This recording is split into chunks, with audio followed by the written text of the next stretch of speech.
Pépito à la conquête de Paris, l'homme de pain d'épices, en quête d'aventure.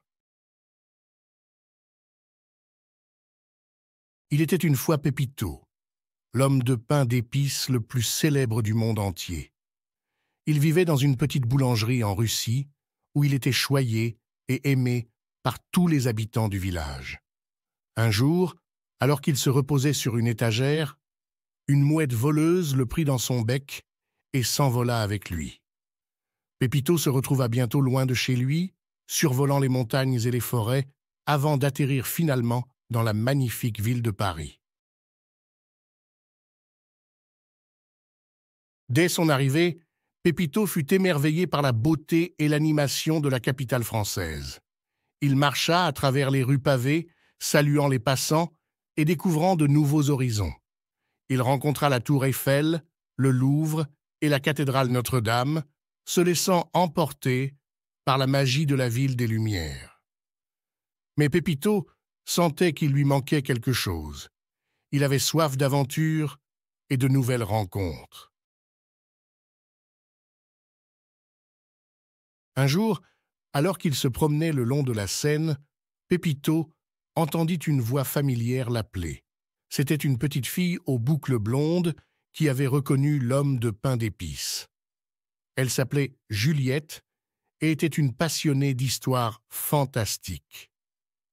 Ensemble, ils décidèrent de partir à l'aventure à travers les rues de Paris, découvrant des endroits cachés et des secrets bien gardés. Ils visitèrent le musée d'Orsay, flânèrent dans les jardins du Luxembourg et firent un tour en bateau sur la Seine. Pépito se sentait vivre des moments inoubliables en compagnie de Juliette, qui lui racontait des histoires merveilleuses. Mais leur aventure avait un but précis, retrouver la mouette voleuse qui avait emmené Pépito loin de chez lui. Les jours passèrent, et Pépito commença à se sentir nostalgique de sa boulangerie en Russie. Il avait hâte de retrouver ses amis et de partager ses fabuleuses aventures à Paris. C'est alors que Juliette eut une idée lumineuse, organiser une fête dans la boulangerie de Pépito pour célébrer son retour. Tous les habitants du village étaient conviés et chacun apporta des gâteaux et des friandises en l'honneur de l'homme de pain d'épices.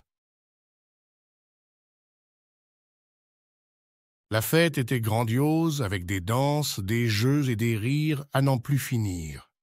Pépito retrouva ses amis et leur raconta avec émotion toutes les péripéties qu'il avait vécues à Paris. Les habitants du village étaient fiers de leur célèbre boulangerie et de leur cher Pépito, qui était devenu une légende vivante.